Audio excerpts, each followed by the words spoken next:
Yeah, well, that lasted a whole 5 minutes. So, 5 minutes okay, too long. that was 5 minutes too long. Okay, Oh, so he's welcome. harsh, man. Yeah, It's harsh. this is a rough game. This clubhouse game, this clubhouse racket. It's It's tough. rough on these It's clubhouse tough. streets. Tough. Oh, it's Where rough how out do you here, innovate? How do you innovate without failing? man. You got Jeez. that guy. Has anyone been in that room with the guy playing himself with the background music?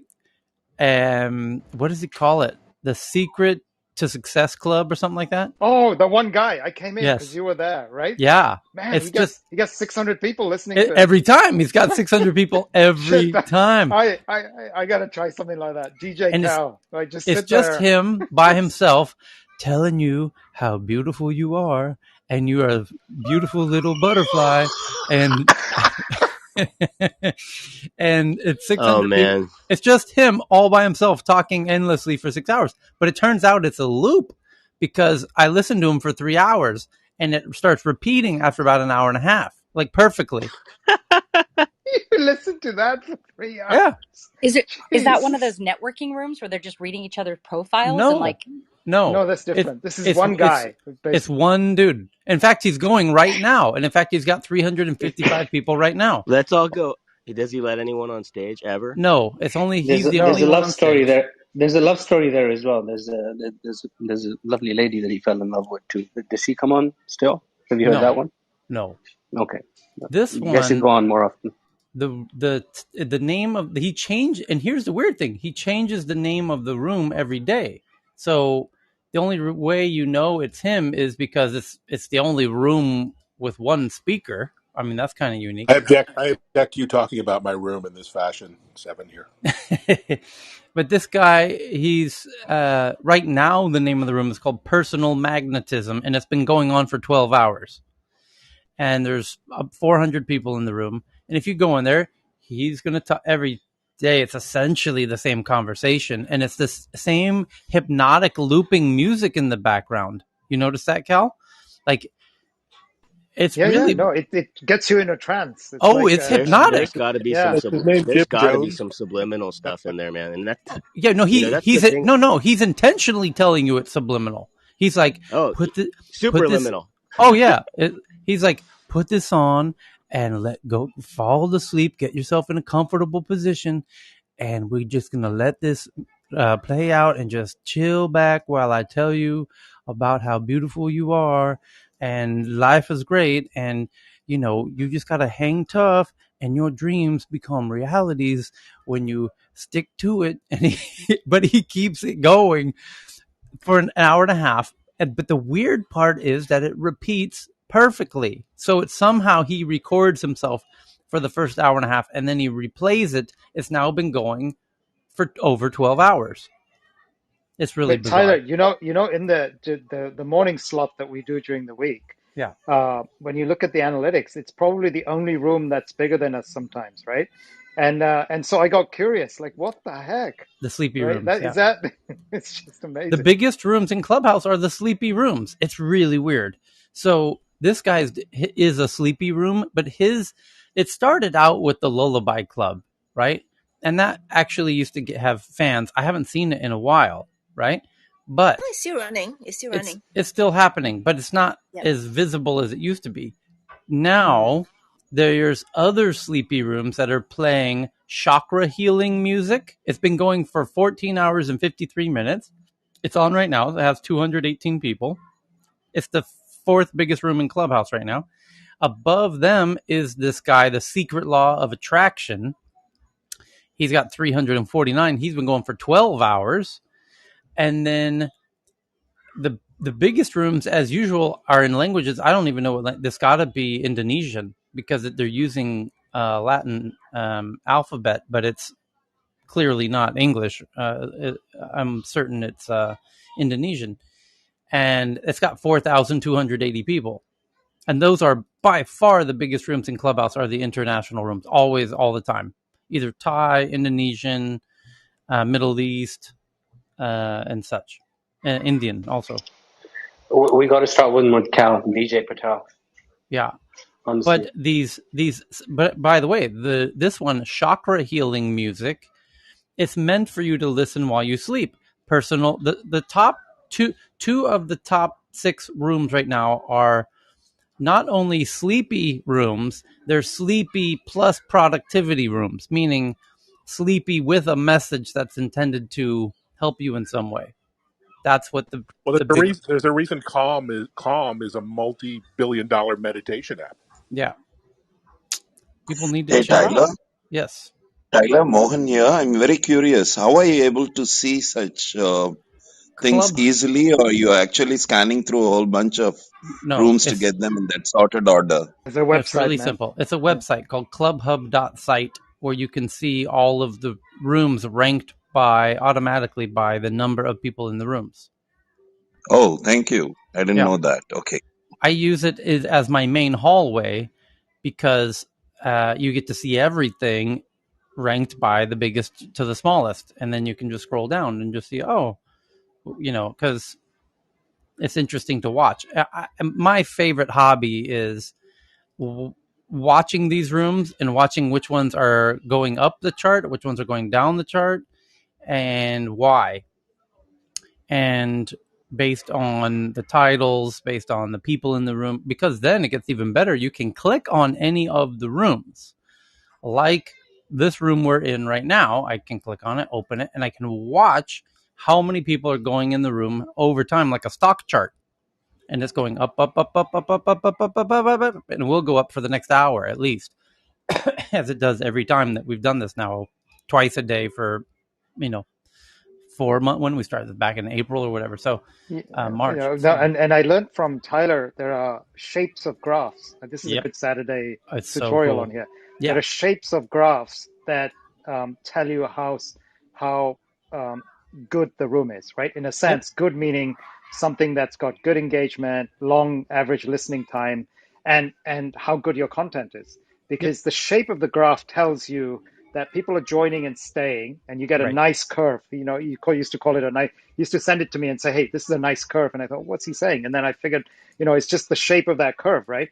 Yep, And then you see some rooms. You see them. They might have it's a large room at any one point in time, and then small, but it's got a really lumpy kind of shape, and that's to do with the fact that the content's not consistent. There's no engagement at that consistent level. So I've learned that from Tyler's kind of watching this and teaching it.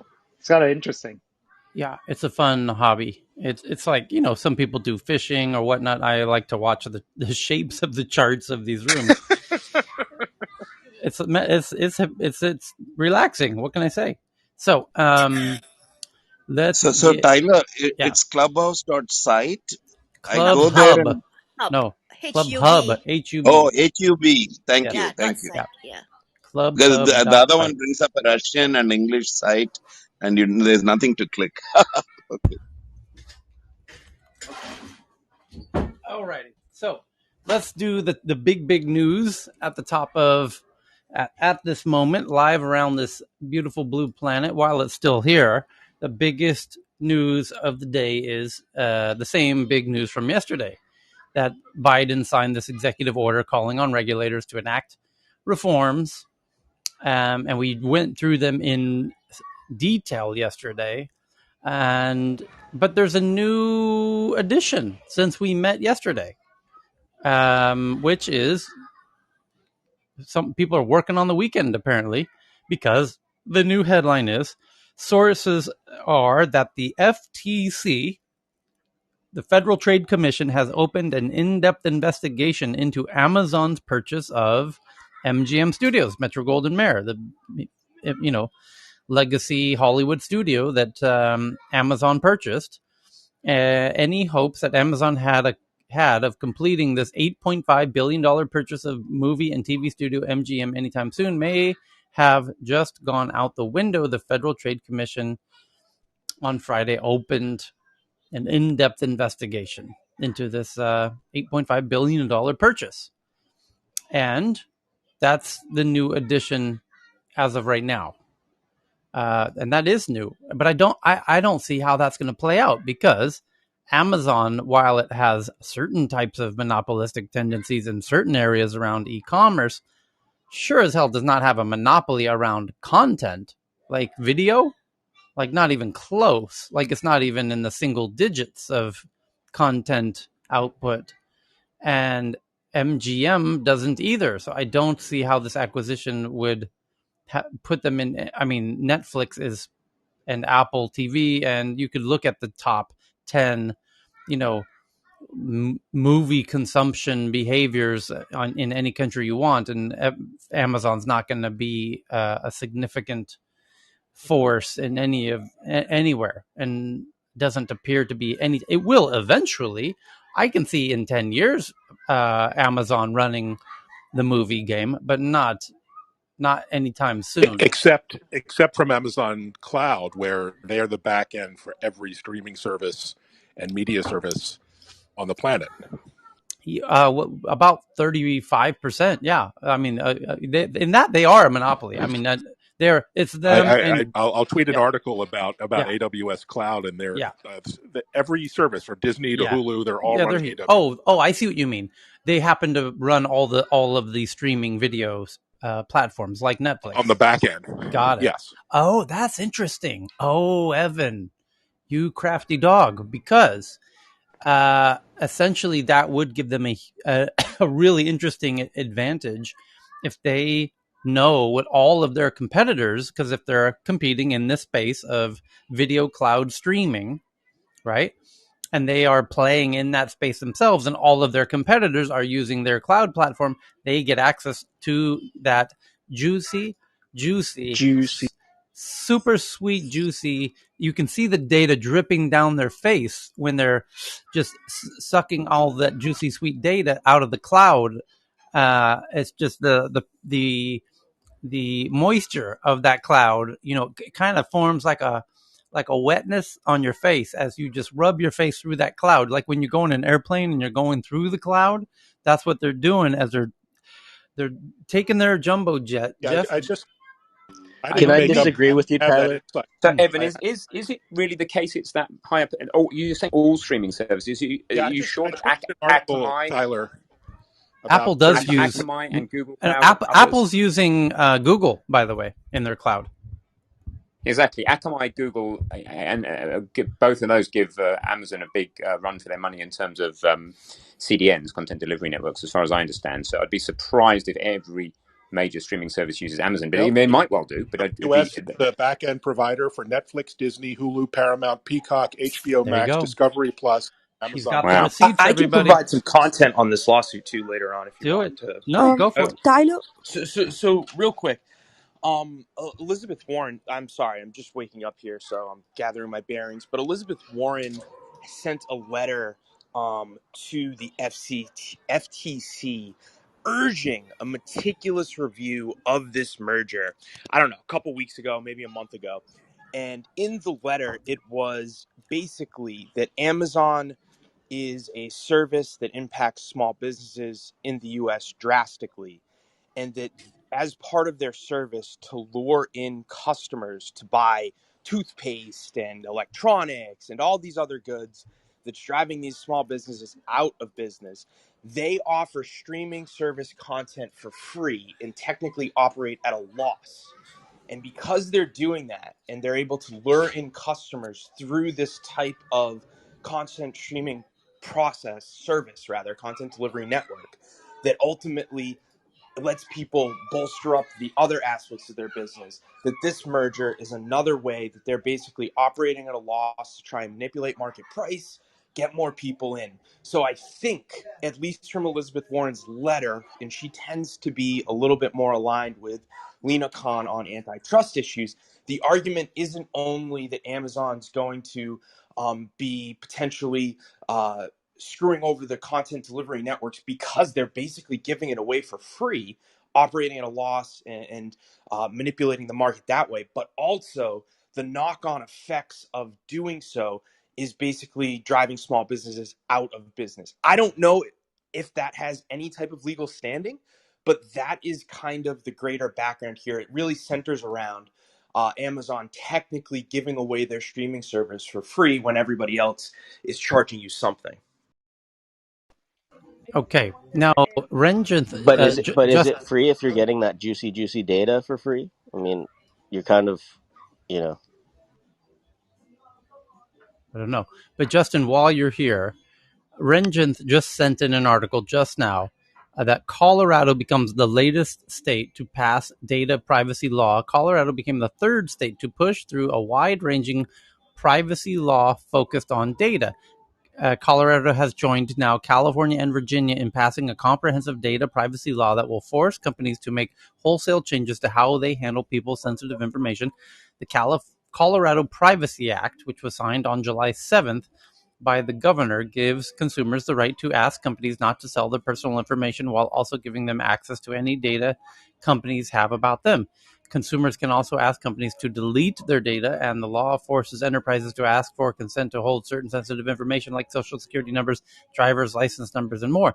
While some states have passed narrower laws focused on specific data collection and sale practices, Colorado is considered among experts to be the third state after California and Virginia to pass a commercial privacy law. In addition to the rights it gives consumers, the act also forces companies to respect opt-out requests submitted on behalf of customers. The law applies to companies that collect personal data of more than 100,000 Colorado residents or collect data from 25,000 Colorado residents and derive some revenue from sales. And it takes effect in 2 years. Oh, whatever. That's like a goddamn millennia to a tech company, and was hailed by experts as a step forward for data privacy in the U.S., even though many had concerns about the number of loopholes in the bill. But okay, now we see. So it just that gets a little weird, because if 3 states out of 50ish put in a data privacy bill, then it starts to get really odd for these tech companies to navigate if every state has their own unique laws. Yeah, but I Yes, think, and sorry. that's the beauty of this. So first off, not to plug a former client that you had on this show, there are tech solutions that will allow companies to be able Oh, to manage this what with was the one name of click. that The guy startup? Ketch, Ketch, Right. and it's big in EU with GDPR. But basically, it's using AI, the field of AI and machine learning, to create the ability for these companies to literally tailor their data practices around the different laws and regulations all over the globe, and do so in real time with very minimal human oversight. However, to your point, Tyler, I feel like a broken record here. This is another this kind of is another harbinger of what is to come at the federal level. This happens in every different sector. When there's inaction at the federal level for laws, and we've had inaction on data and privacy security here in the United States relative to Europe. Europe, everybody knows, past GDPR. You have states that begin to act on their own. And that's generally a good thing. That's how our system was created. We're right now at 3 states. And like you said, 2 years may not have a big impact specifically on these tech companies, but it will have a big impact on other states, on other governors, on other state legislatures who will begin to draft their own laws. And it's not out of the question that in 2 or 3 years, you go from 3 states having done this up to 10 or 15, and you continue up the chain. So ultimately, the big news isn't necessarily that Colorado's doing this. It is, though, that as more states do this, there will become pressure on the federal government, not only from consumers, but now you're going to start to get other businesses who come into these offices who would never normally lobby for any type of federal law, go and ask these regulators, these legislators, to create laws so that they can just understand what's going on. And instead of a patchwork of 50 different state laws for data and privacy, you have one federal law. So I think at the end of the day, this is a really good thing, because you're going to have now smaller and medium-sized businesses come in and ask for regulation so that they can have a level playing field with a company like Facebook, which can navigate 50 different laws in 50 different states with a snap of a finger. And it will be a way for Republicans to kind of get behind this type of regulation, because they'll be able to justify it as helping businesses navigate a more coherent regulatory framework moving forward. So this is a good thing if you like data and privacy security. Yeah, and Donna here, can I go now? Sure. Okay. So following up on what Justin said, I mean, Colorado is a perfect example of this. Is at least the third area in which it's been ahead of clearly the federal government, but leading other states as well. One was marijuana. The second one is they have also a comprehensive crypto law that they're putting forward, similar to Wyoming and others. And now you have the data privacy.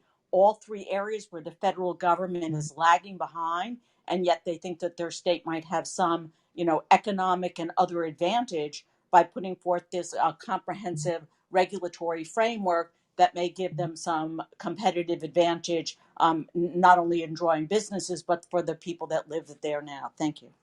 Police reform too, and I think for everybody in the audience, normally you see these type of laws passed in a state like California, which has a Democrat governor, Democrat House and state, or a state like, for example, Nebraska, where you have all Republicans controlling everything. But the difference with California is you have a lot of sensible Republicans with Democrats in control as well. So they're working together to get these things through. And it shows that there is bipartisan appetite again for regulating big tech.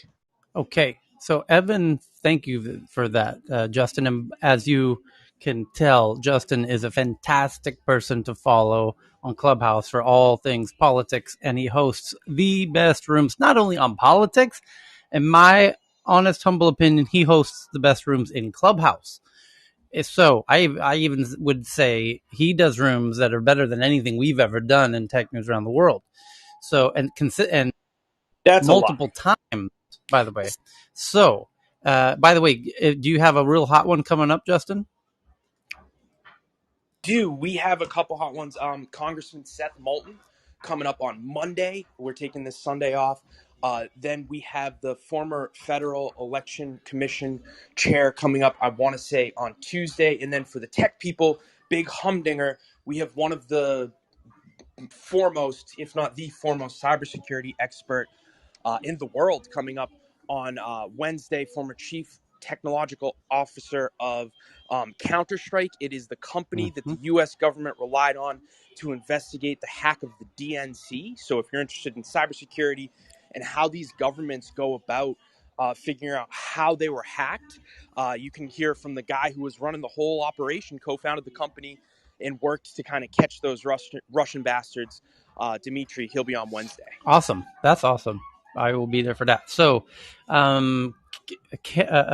yes, Evan found the article he was looking for, and the headline is, and it just came out in the past 24 hours, how Amazon controls virtually everything you watch is the headline.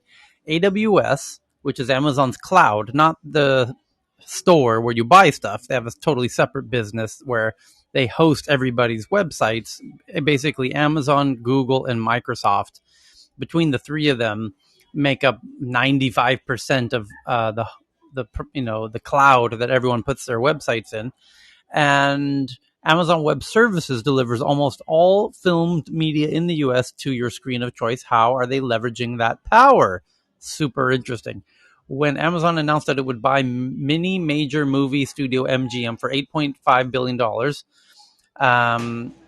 the author of this blog says that he thought that the real goal here was to raise the cost of acquiring filmed entertainment for its competitors, making Amazon's Prime Video option look more attractive. And he might be right.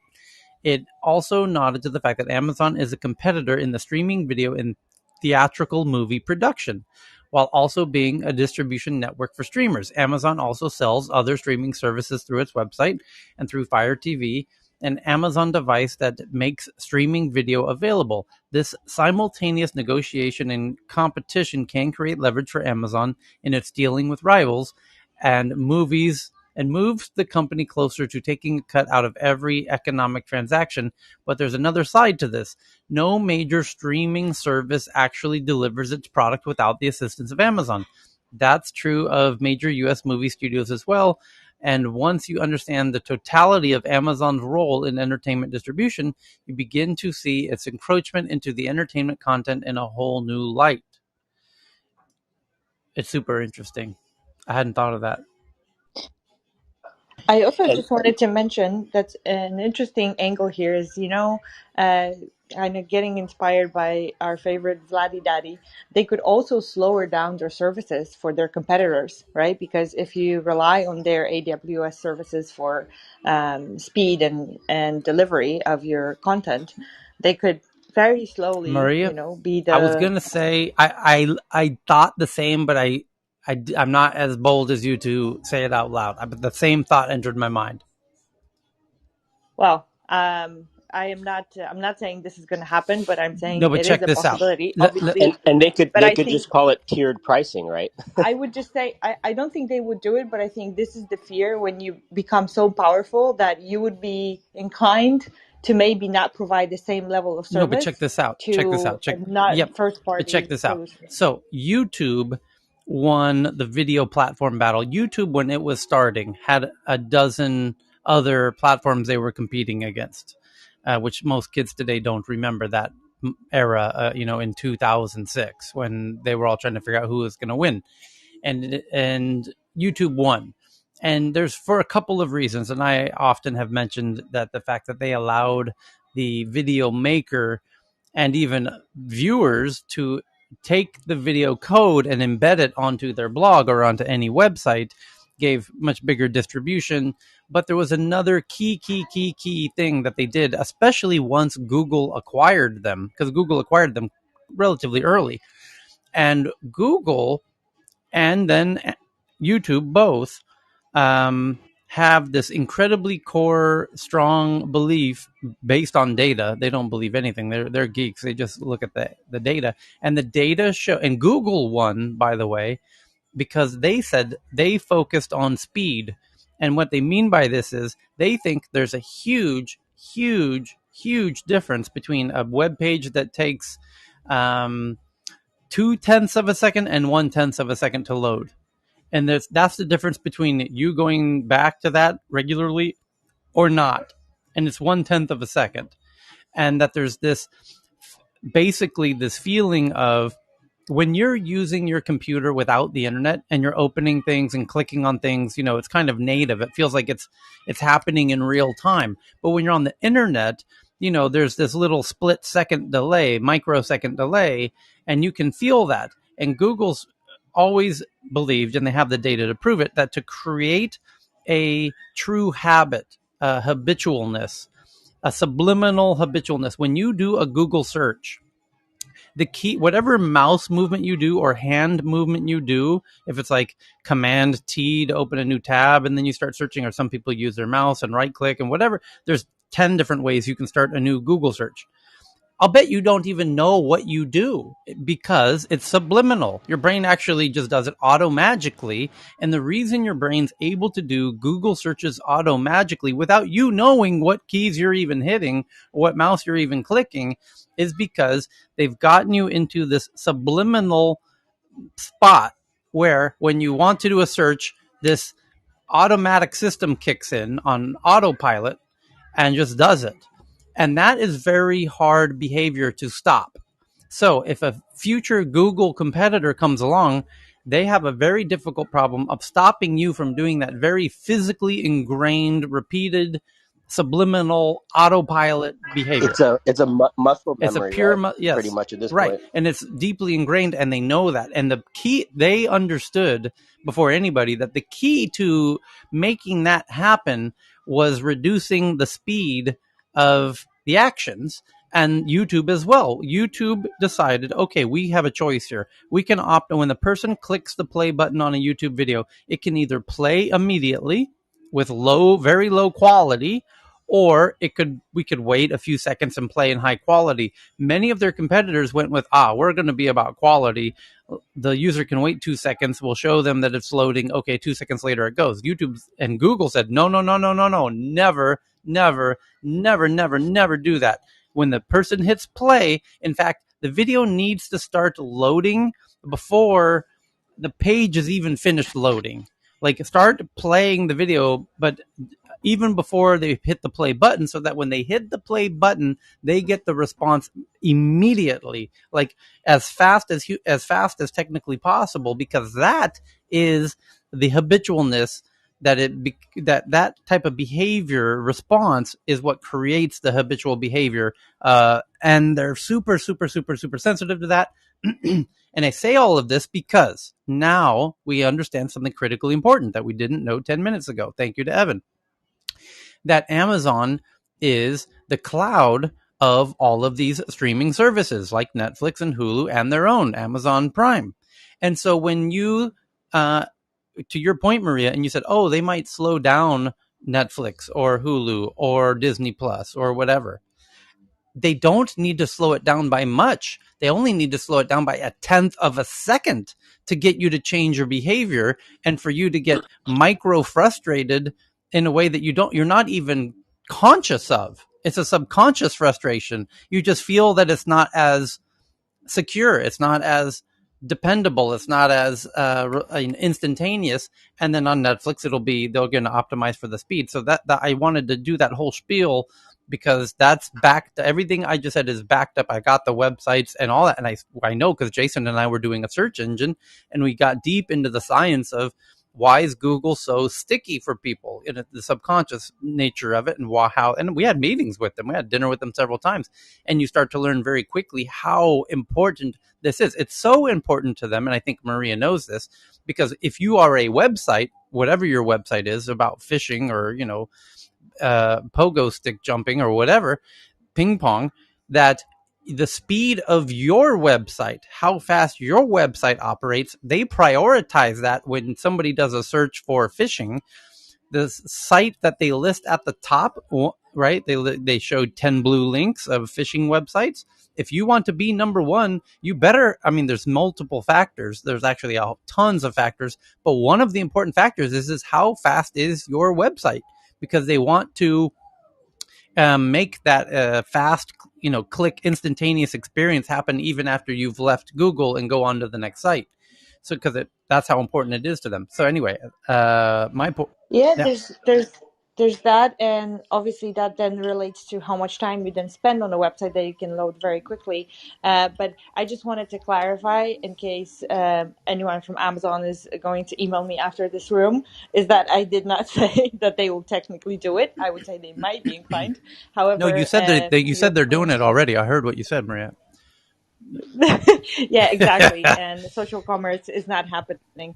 And so, no, but I'm just saying, like, this is why, from the antitrust angle, I see why they would flag it, but I don't think they can. They're very articulate about how, like, they describe the risks.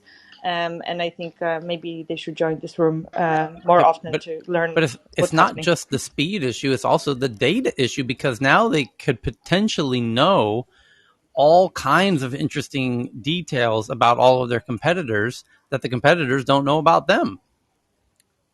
Just the Possibly, possibly, ju- but I think also, by the given how, like, human psychology works and how people really interact with very similar products, they know a lot from Prime already.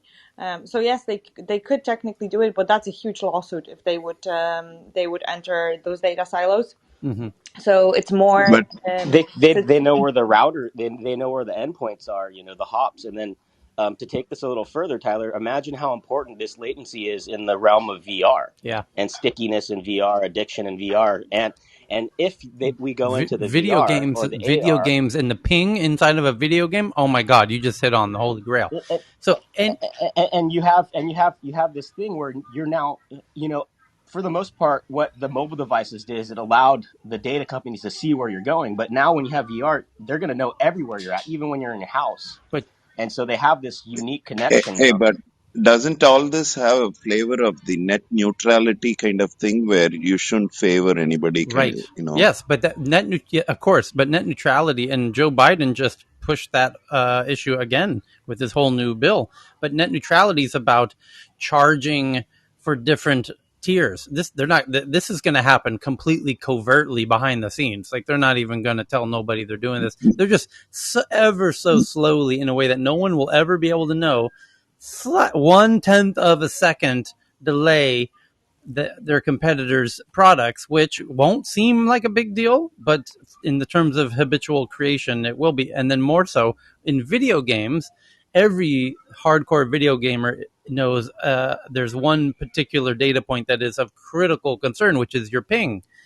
And Amazon, through its cloud, could benefit their own products by optimizing for low latency Shortening and hop, like low setting a ping. limit on And hops. then because we had read a headline in the past week that Netflix is going into video games in a very big way. Well, guess what?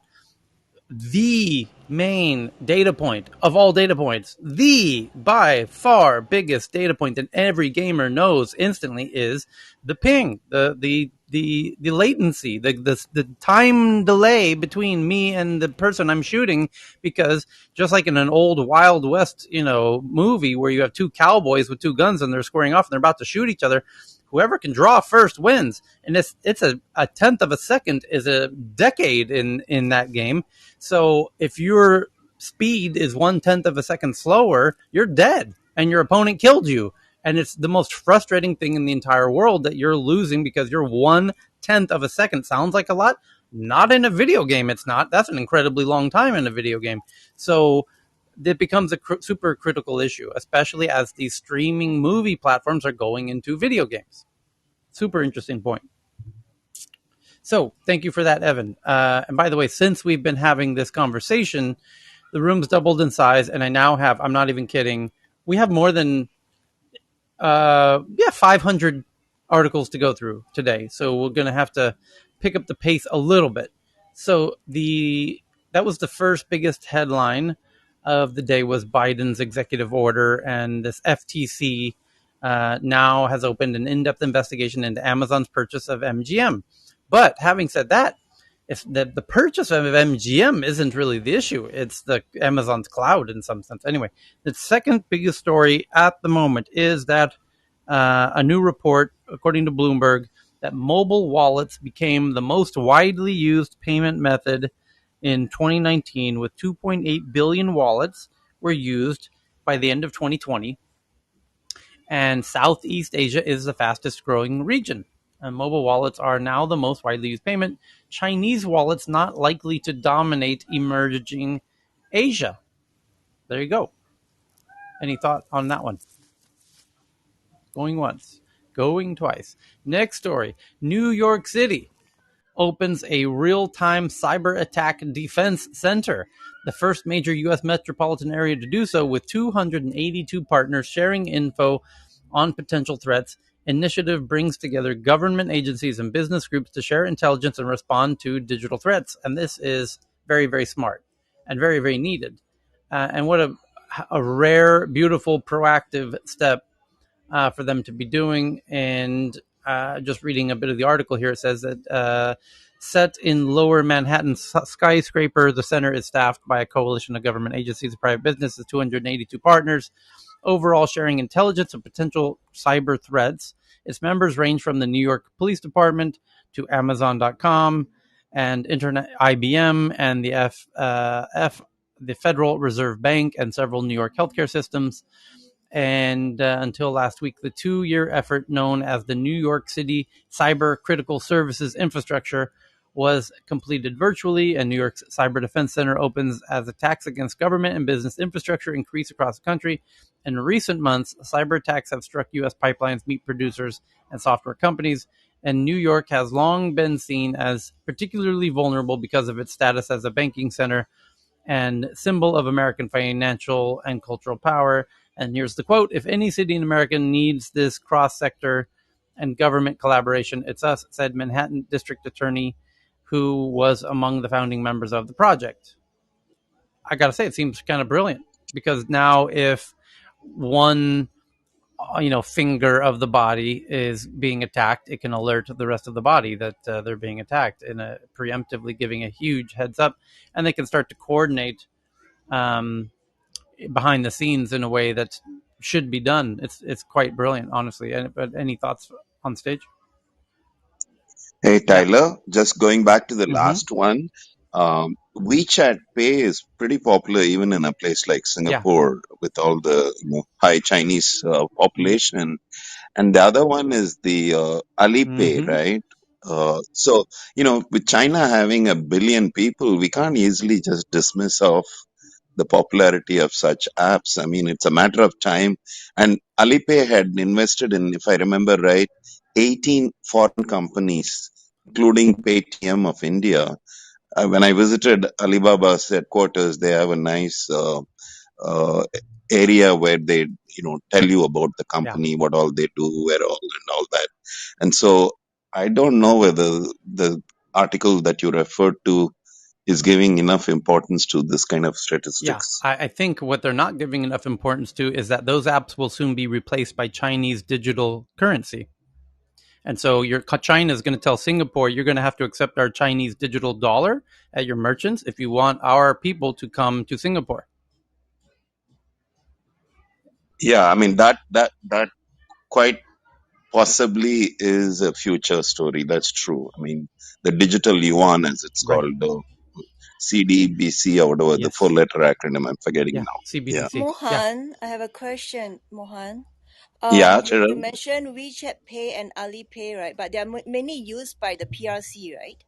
So even if it's even the Chinese CBDC is embedded in the Alipay, I don't think it'll make a difference. No, all I was saying was that even in Singapore, Yeah, WeChat Pay is being accepted in a number of establishments. So I was of just course. saying Even in these things are Japan. not restricted to only mainland China.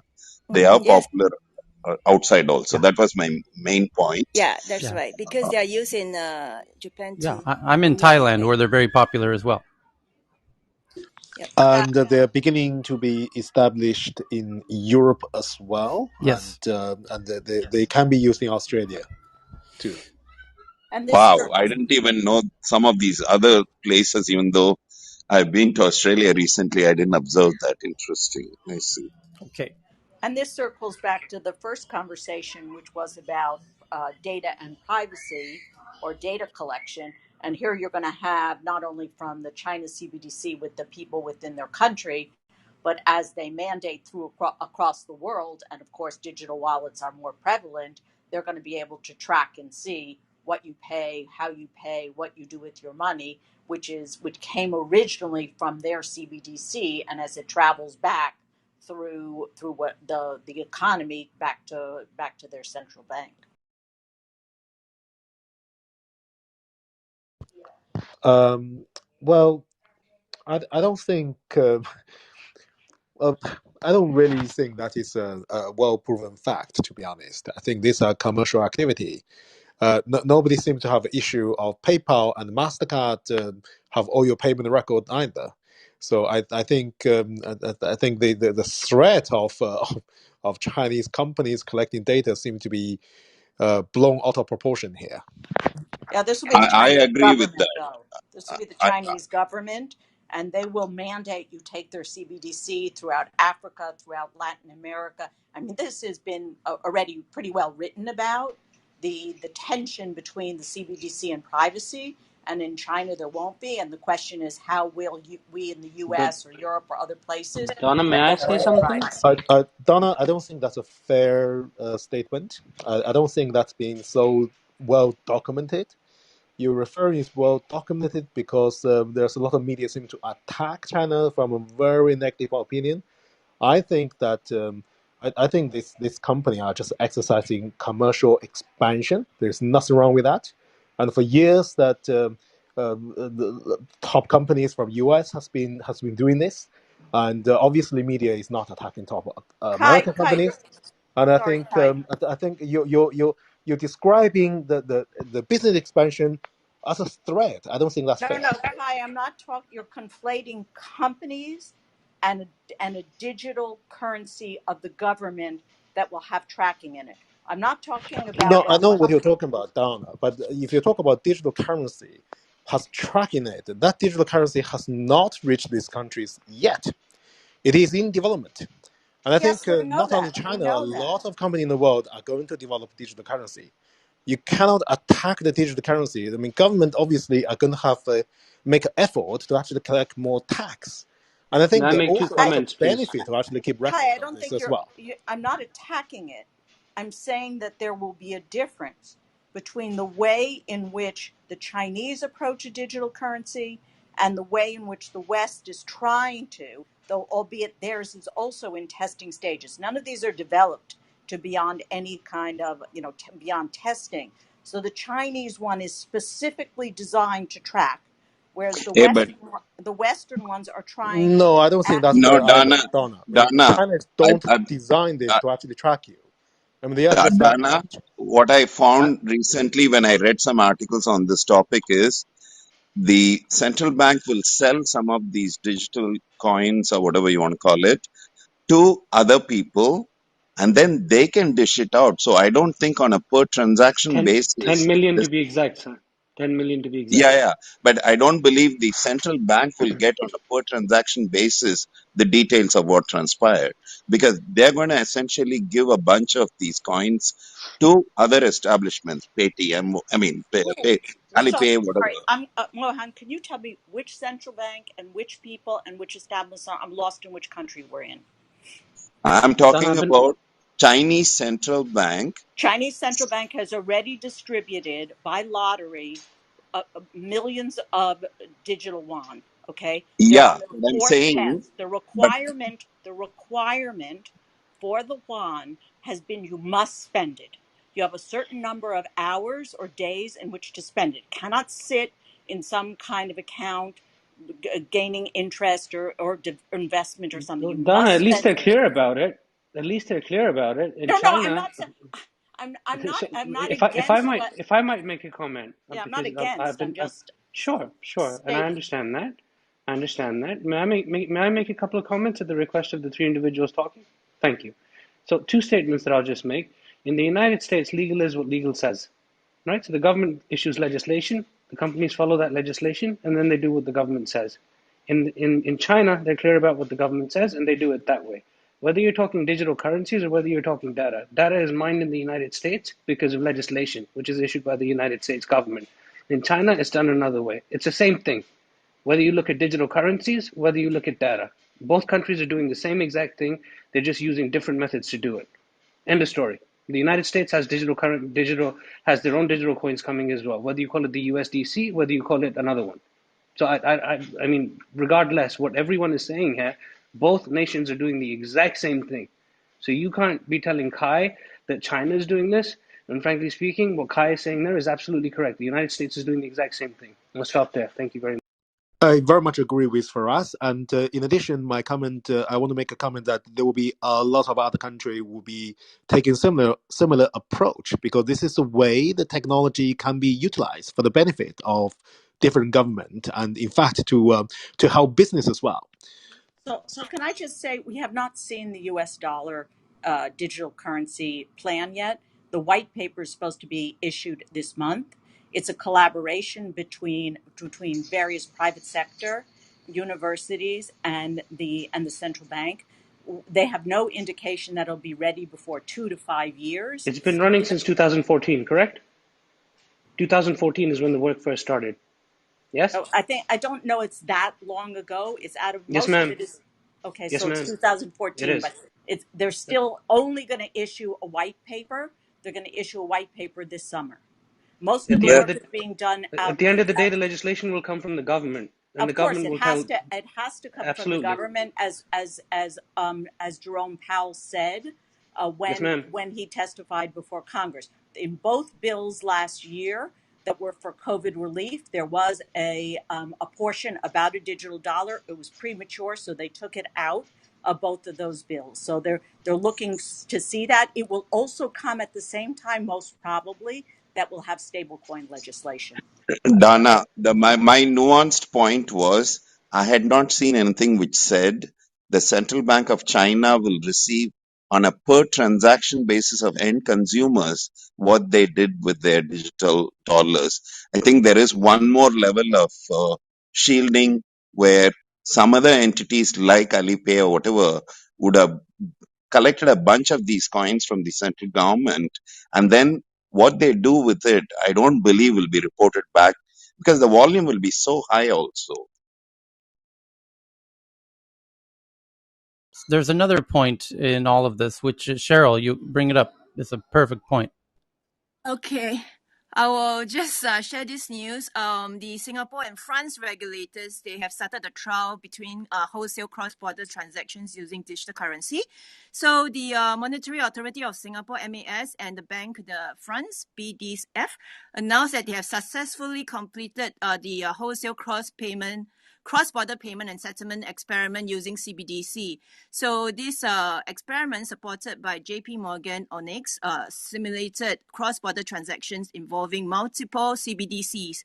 They call it MCBDC, on a common network between Singapore and France. So the regulator said in a joint statement that this is the first MCBDC experiment that applied automated market making and liquidity management capabilities to reap cross-border payment and settlement efficiencies. So this will address the challenges that a traditional cross-border payment has, which we rely on correspondent bank arrangement that's subject to limited transparency on foreign currency exchange rates, restricted operating hours of the payment infrastructure, and the currency settlements delayed due to the differences in time zone. So basically, this one is a cross-currency transactions for Singapore dollar and euro, and was conducted using a permissioned, privacy-enabled blockchain based on Quorum technology, which is Ethereum, right? It's enterprise Ethereum. So the experiment demonstrated that the interoperability across different types of cloud infrastructure and blockchain nodes were set up across private and public cloud infrastructures in both countries. So I tweeted out this news earlier, so you can just refer to it if you want But more it's the details. point of So you mentioned between international use Singapore and France. of crypto of Yes, a CBDCs across different countries, cross border. It's super cross-border. cool. Yes, and I'm Did, sure it will explain to other But countries that's my who are point ready. is, but hey, the next Cheryl, step is did you mention Singapore and France? yes, it was Singapore and France. Yes, yes, But France is euro, by the And it way. will lead to But much but faster. yes, France what is is in Europe. France's CBDC? They're not. What are they calling it? A digital euro? I Yeah, think euros is in Yeah, but euros, I mean, right? it wouldn't necessarily be French necessarily. it's Yeah, in euro. Yeah, it's in yeah, it's a euro, digital euro, which euro. No, This but one is between, yes. I don't believe there is a digital euro as of well, that's now. what my question is. What did they do this trade in digital Singapore currency? It was CDBC. Okay, CDBC is what Yeah, it's a she said. central bank digital yes, currency. But CBDC, what but the is the name of exchange, that currency of that yes. central bank? If it's coming within What Europe, is it yeah, pegged to? No, this is the Chinese one that they are referring no, to, I believe. Cheryl, no. right? Oh no! It's Singapore government system and the France government system. They do it over the blockchain, but the exchange is between Sing dollar and But it, euros. Oh, okay. That wasn't obvious from yeah, what you but read, actually. that's what I Okay, was. thank you. But he's right to be confused because we've not really heard anything about or very little about the central bank digital currency for Europe, which will obviously be called the digital euro, right? Yeah. Hey Tyler, Hey, mate. it's Ma in Europe. Yeah, you're absolutely correct in terms of there not being a heavy discussion at this moment. I think we're just trying to navigate the whole drama of COVID and reopening the doors too early. And that conversation has been something that Lagarde in France was talking about, the IMF, and they are in discussions with Germany, France, and Netherlands and the European Union on this whole process. But to Justin's point, because I heard him unflashing and asking about pegging to the euro, he's got a point there. The reality right now is they still need to structure that if it is going to happen. But I think they have a lot of problems on their hand with COVID and the government situation and the health situation right now that has taken actually a back seat because a lot of people are up in arms about how many of the governments in Europe have managed the whole Yes, COVID pandemic, and it's still unfolding. So they're pretty pissed off about that. So the population doesn't give a flying rat's ass about CBDCs and but euros right now and but digital. but And but on a happy but note, they overlap what, because Tyler? the government is super Correct. crazy hot to trot on their digital wallet, which is going to hold your Oh yeah, but actually that's really funny yes, that you say that because for because the they first go time the other together. day, Tyler, It's I going to thought be of your you. digital euro Tyler, and but your I thought digital of you. vaccine You were. and passport. Yeah. I got a better one. I thought of you. I thought of you because it was really funny. And Ben's in the room, right? Or no? He would love to hear this as well. He heard it in the afternoon. I'm sitting there watching as I'm going to teach yoga, and I'm sitting at my bike at the light, and what do I see advertised on the top tram, one of the two top trams in Amsterdam Heineken. Central? Rogaine. No, Bitcoin. Bitcoin on a whole tram. The whole damn tram had a Bitcoin advertisement. And there have been advertisements all over the TV in Netherlands, all over the radios, over RTL about Bitcoin. So I have a very strange feeling. And as I've mentioned several times, one of my teachers of Ethereum and DeFi is Dutch. And I've said this before that he's based in Singapore. So I would not be surprised, to your point, Tyler, that this conversation is happening with our friendly clog bearing, bike wearing folks, the Dutch, because they are very No. heavy into finance and they're very analytical. And if you follow the trail of the Gilder, if you trace it back to the United States, you'll know that the Dutch had a very big hand in setting up the stock market in the United States. Okay, So Tyler, the can logical I just go back Let to the Donna go explanation for a second. is Yeah, France is taking. can I just go back to the sure. point that Cheryl Yeah, raised? yeah, First of all, this was a simulation. There was no Singaporean CBDC, nor was there any Euro yeah. It's an CBDC. experiment. They Yes, simulated it. So there wasn't any real thing happening. They showed the interoperability of the blockchains. It's based on the Quorum blockchain that JP Morgan is using both in Singapore and other places around the world. I believe also in Israel they're piloting this in conjunction with Ethereum It's kind because of like they did a it's kind merger of like back in high school on a the year first ago date. with You leave the clothes on. There's no actual exchange of body fluids. You're just it's just an yes. It's an experiment. experiment, yeah, Tyler. No, I but Yeah, get there are that. Yeah. experiments that actually are it works. like you Yeah, move the money around. But simulation's the right word, Anna. That's really clarified it We for me. yeah, yeah. Okay, By the way, Dana, so Forum was basically, sold by JP Morgan to Consensus. They didn't want to deal with it as a development entity okay? anymore. Can I Sure. ask a Yeah, yeah. question of Donna, Tyler, just so I can understand what's going on here? Okay, so I think the distinction between pilot program, which is an experiment that you do in real life, versus simulation is really important because I wasn't getting that. But Donna, we've had a bunch of members of Congress on our show, and they all talk about protecting the U.S. currency being of paramount importance, even bigger than protecting our military strength overseas for the ultimate national security of this country. So we're talking about this blockchain currency, CDBC, or whatever it's called. And then we're talking about Bitcoin. And for somebody like me who's not like in the weeds on this stuff, I think of Bitcoin and I hear a new type of currency. So I'm wondering, when the US government is developing something and the European Union is developing something and they care about protecting their currency as well, are we talking about them offering a wholesale new type of currency, like a US Bitcoin that is not pegged to the dollar? Or are we talking about something where it's just going to be a digital version of the dollar using blockchain? Yes, These are called stable coins. They are tied to a fixed currency, like in the case of China, the yuan. it's So all the the same. government Yeah. is not the government is not interested in a free floating thing. This is why they came down heavily on Facebook when they tried to have their Libra and make it Yeah, float. thank you. I'm wondering if Donna can. Donna's a professor, and she really yeah. knows I, the ins I, and I, outs of this. well, you brought up a couple of very good points. One is pilot program versus simulation. The latter we just talked about vis-a-vis Singapore and France. A pilot program is what is happening in China, where they're tracking and seeing how the CBDC gets spent, what how it works, etc. The fear in the U.S.